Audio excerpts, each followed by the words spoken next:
हे बघा वांग्याचं फूल कसं दिसते आहे की नाही भारी. चला मॅगी बनवूया. सगळ्यात पहिला कढईमध्ये गरम तेल टाकून कांद्याची फोडणी मारलेली आहे आणि त्याच्यामध्ये डबू मिरची आणि टोमॅटोही घातलेला आहे. आता यांना मस्तपैकी चमच्यानं मिक्स करूया. चांगले शिजेपर्यंत आपण मीठ टाकलेलं आहे वरून. बाकीचे मसाले घरातले आहेत ते आणि ही मॅगी मसाला पण टाकला त्याच्यात. ह्याला चांगलं मिक्स करून घेऊया आहे की नाही. मॅगी मस्त मस्त व्हायला पाहिजे ना.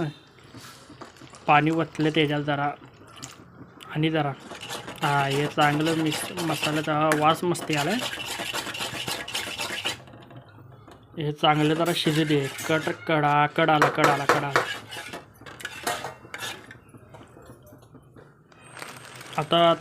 आता टाकूया मॅगी त्याच्यामध्ये. आता मॅगी टाकली आपण मस्तपैकी.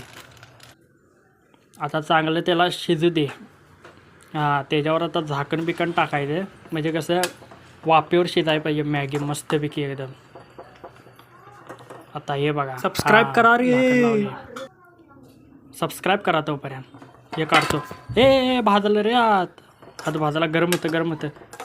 मॅगी झालेली आहे तरीसुद्धा आपली अजून जरा शिजते.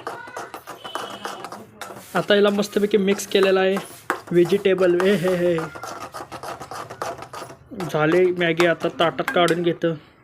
हे बघा भारी कलर एकदम मस्त. वास पण मस्त आला आहे. मस्त. तुम्ही पण बनवा. Bye bye.